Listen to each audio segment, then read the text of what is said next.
ఎలా ఉన్నా తులసి అందంగానే ఉంటుంది. తప్పు పూజలో ఉంది.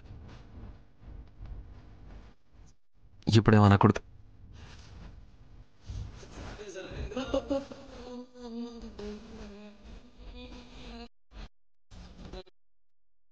ఏంట్రా ఏంటి? నేనేం చేస్తున్నాను, నువ్వేం చేస్తున్నావు? నువ్వేమో పూజ చేస్తున్నావు, నేనేమో నిన్ను చూస్తున్నాను. ఎప్పుడు చూడాలో కూడా తెలీదా నీకు? పూజ చేసే మనిషిని అలాగే నా చూసేది. పూజ చేసావు కదా, తీర్థప్రసాదాలు ఇస్తావేమో అని చూస్తున్నాను. వెయిటింగ్. ఓహో, ప్రసాదం కావాలా? థ్యాంక్స్. అమ్మవారు కరుణించింది. ఏంట్రా? తులసి అమ్మవారు కరుణించింది అంటున్నా. అత్తయ్య అత్తయ్య. ఏంట్రా అత్తయ్య అత్తయ్య అంటున్నావు? సెంటిమెంట్ సీన్ ప్లే చేయడానికి వచ్చావా? అదేం లేదు. ఏంట్రా ఆదిత్య, ఎంతసేపు అయిందొచ్చి? ఇప్పుడే అత్తయ్య. ఇదిగో ఇది పూజ చేస్తున్నప్పుడు వచ్చాను. ప్రసాదం పెట్టింది, తిన్నాను. ఏంట్రా విషయం? నీకోసం రాత్రే వచ్చాను అత్తయ్య. ఇంట్లో అమ్మ లేదు, అమ్మ లేనప్పుడు నీకు ఇంట్లోకి నో ఎంట్రీ అని చెప్పి గుమ్మంలోంచే బయటికి పంపించేసింది అత్తయ్య.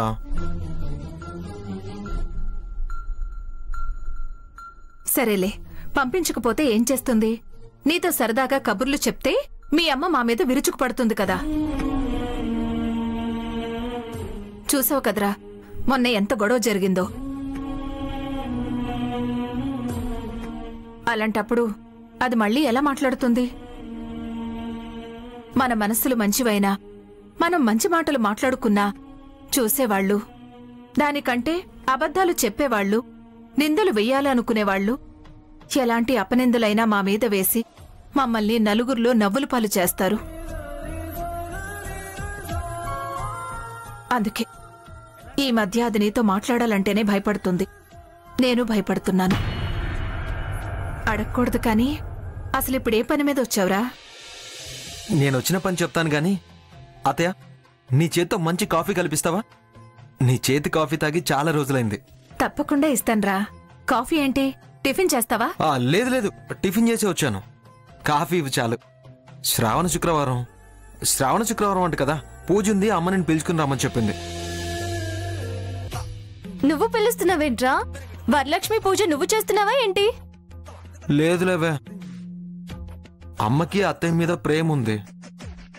కానీ ఏదో నీ విషయంలో ఏదో తొందరపాటులో అలా గబగబా 4 మాటలనేస్తుంది. ఆడపడుచు లేకుండా పూజ ఎలా అని లోపల చాలా ఫీల్ అయిపోతుంది. యాక్చువల్గా తనే వచ్చి పిలుద్దాం అనుకుంది. కానీ ముఖం చెల్లక నువ్వే వెళ్ళి నా తరపున ప్రియకి చెప్పరా అని నాకెందుకో బెరుగ్గా ఉందని చెప్పి నన్ను పంపించింది. దుర్గమ్మ బిరుగ్గా ఉందా? ఏదో ఉందిలేవే, వదిన చెప్పి పంపించింది, వాడొచ్చాడు. ఎందుకు వాడిని తప్పు పట్టడం? పిలవాలనుకుంది కాబట్టే కదా వాణ్ణి పంపించింది. ఇష్టం లేకపోతే ఎందుకు పంపిస్తుంది చెప్పు?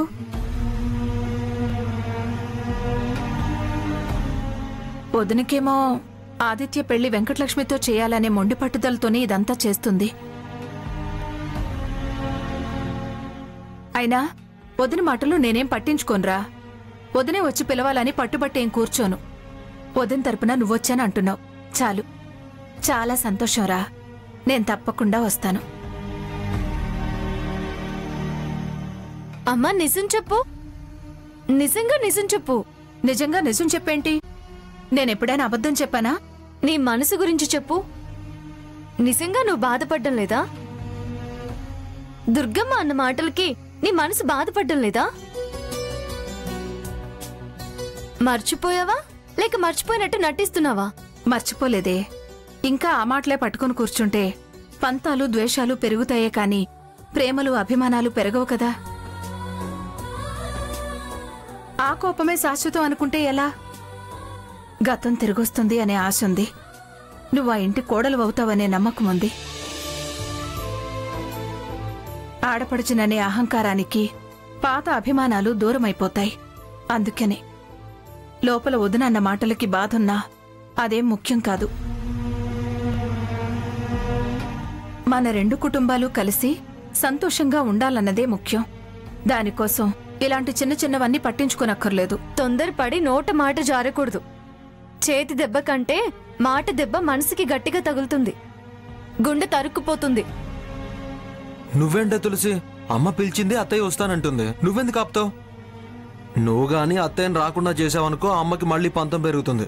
నాకే రెండు కుటుంబాలు విడిపోవాలనే ద్వేషం ఏం లేదురా. ఇవాళ కాకపోతే రేపైనా నేను ఆ ఇంటికి కోడలుగా రావాల్సిందన్నే. అత్తయ్య మీద ద్వేషం పెంచుకుని పగ సాధించడానికి, కత్తులు నూరడానికి నేనేం శత్రువుని కాదు. కానీ అంతంత మాటలన్న తనకి ఆలోచించడానికైనా కొంచెమైనా బెట్టు చూపించాలి కదా. బెట్టు చూపించడం నా వల్ల కాదే. నా మనసు అలాంటిది కాదని నీకు తెలీదా? పలకరించి మళ్ళీ 4 మాటలు మాట్లాడితే అంతో ఇంతో కోపం తగ్గుతుంది కదా. ఆ ఉద్దేశంతో నిన్ను అడిగాను. సరే అత్తయ్య, మంచి పని చేశారు. నువ్వు రావడం కన్ఫర్మ్ కదా? ఖచ్చితంగా వస్తాను. ఒక్కసారి మాట అంటే మాటే. ఉండు, నేనెళ్ళి కాఫీ తీసుకొస్తాను.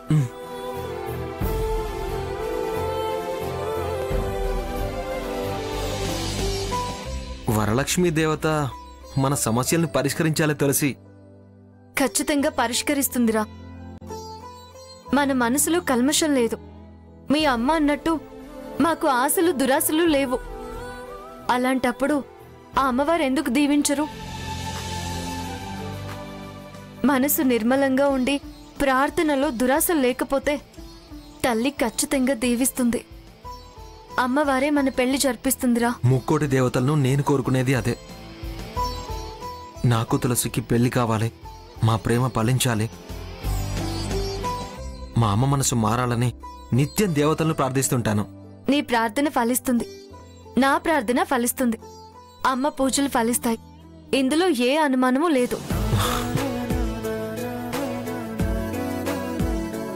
ఇదిగో ఆదిత్య కాఫీ.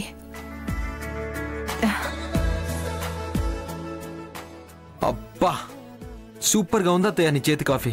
అసలు ఈ టేస్ట్ ఎవరి చేతికి రాదు. సరే సరే, పిలుపు కోసం వచ్చిన వాడివి ఇంతసేపు ఇక్కడే ఉంటే ఆ ఇంట్లో 8 కళ్ళు ఈ ఇంటి మీదే ఉంటాయి. ఇంక బయలుదేరా బాబు. ఏంటే ఇంటికొచ్చిన వాడిని వెళ్ళు వెళ్ళు అంటావు? ప్రశాంతంగా వాడిని కాఫీ అయినా తాగనివ్వు. వాడు తాగుతాడమ్మా. స్టేషన్లో వాడి చెత్త కాఫీ తాగే వరకు ఆ టేస్ట్ అలాగే ఉంటుంది. వెళ్ళొస్తాను అత్తయ్య. Thank you. Bye Tulsi. Bye. ఏమ్మా, నువ్వు నిజంగా వెళ్తావా? వెళ్ళి తీరాలి.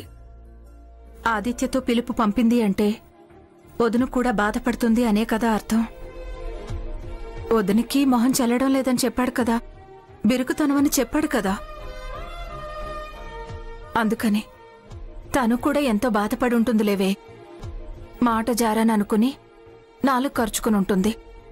ఇప్పుడు నువ్వు వెళ్తే ఆ నాలుక మీద సున్నం రాసినట్టుంటుంది. ఏం మాటలే అవి? మరి మన ఇంట్లో పూజ ఉంది కదమ్మా. మన ఇంట్లో వరలక్ష్మి వ్రతం పూర్తి చేసుకుని తర్వాత వదినింటికి వెళ్దాం. ముందు పూజ పనులేంటో చూడు. పద.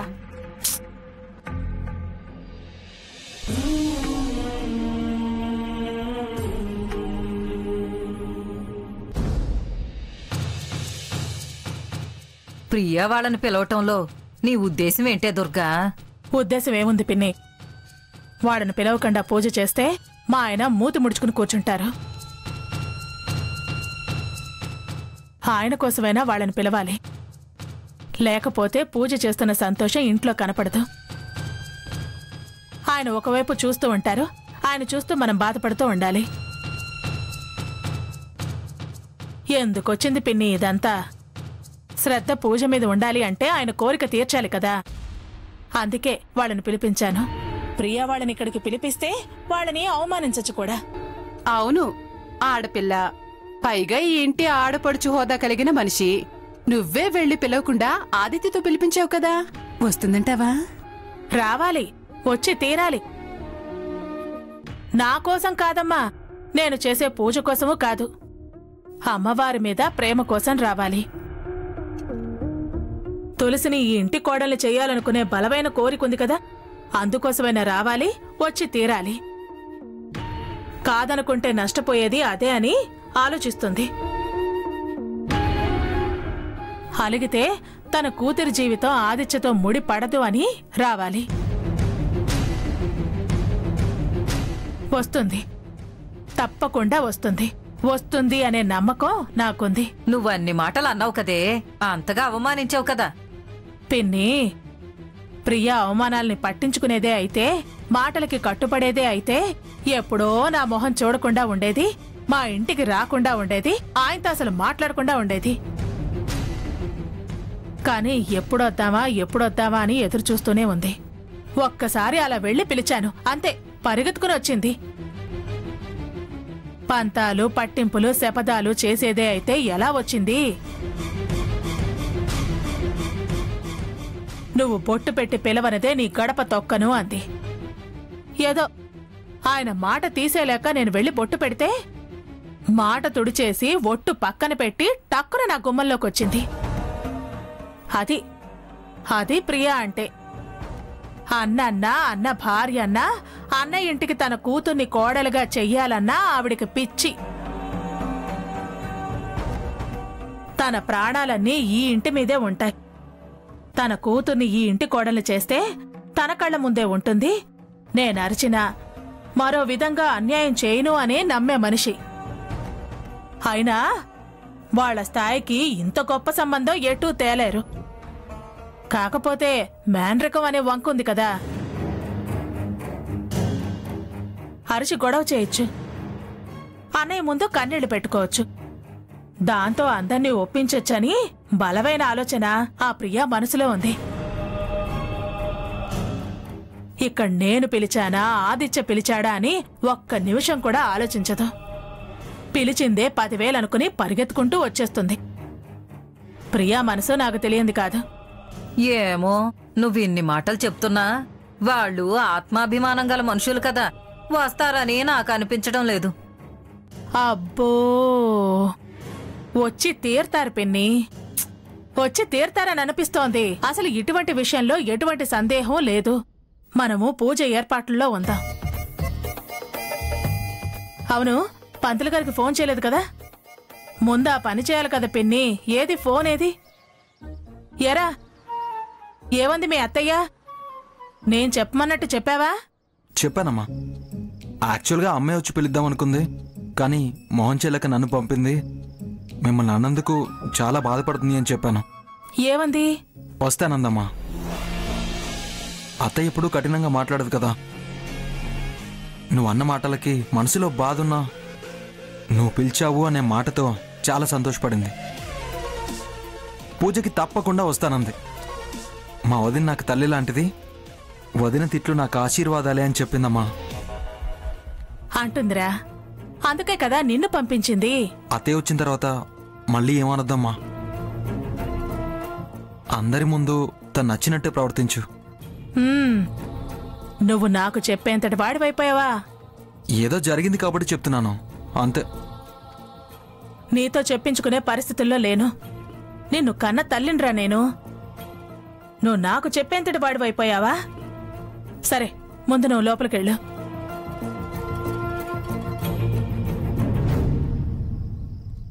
చూసావా పిన్ని, ప్రియా ఏమందో?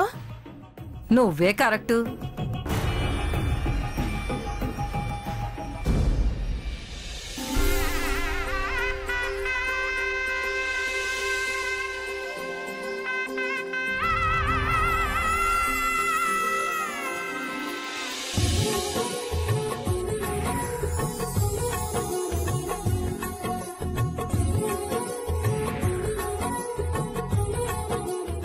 అన్నయ్య ఇంటికి వెళ్లాలనే ఆరాటంతో పూజ తొందరగా ముగించినట్టున్నావు.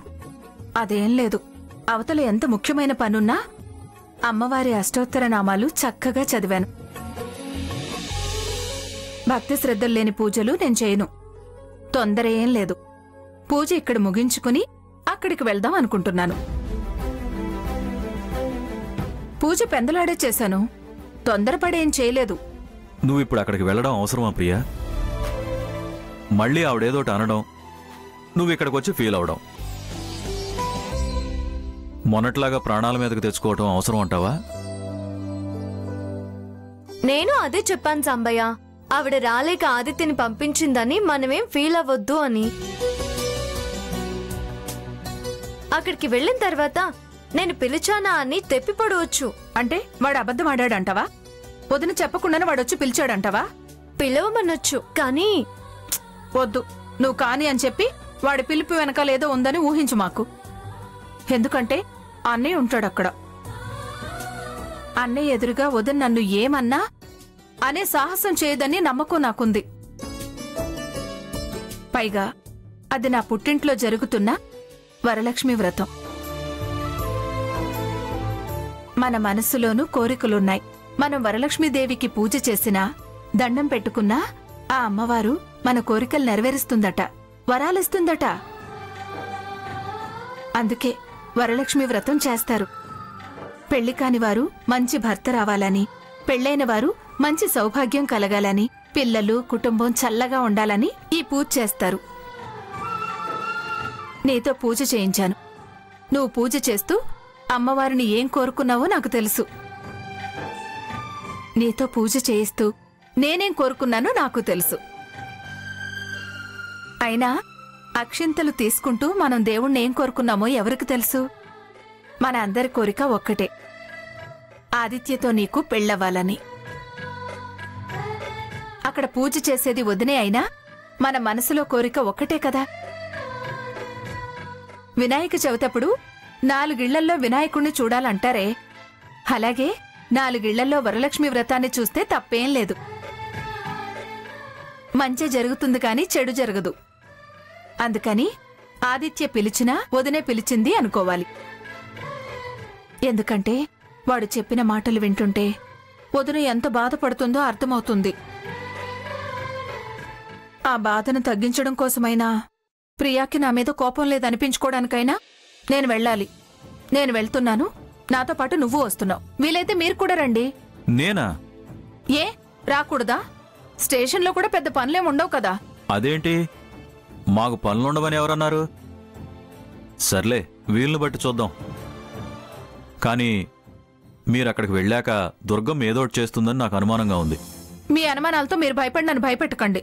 వదిన ఏం చేయదు అనే నమ్మకం నాకుంది, ధైర్యం కూడా ఉంది. అదే ధైర్యంతో వెళ్తున్నాను. అక్కడంతా మంచి జరిగితే మంచిదే కదా ప్రియా. అంతే సాంబయ్య, దేవుడికి దండం పెట్టుకుని వెళ్ళడమే. సరే కానివ్వు, అన్నిటికీ ఆ దేవుడే ఉన్నాడు.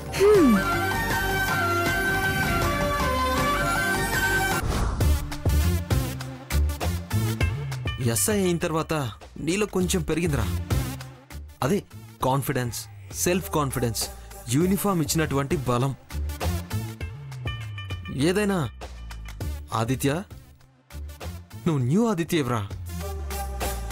అది నీకు ధైర్యం లేదు అందుకని ఇప్పుడు నీకు ఫుల్ ధైర్యం రా.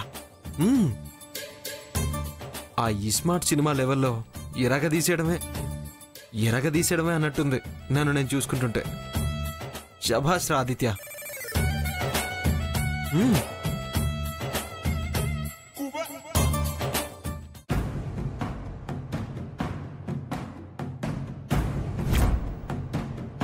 యదా యదా ధర్మస్య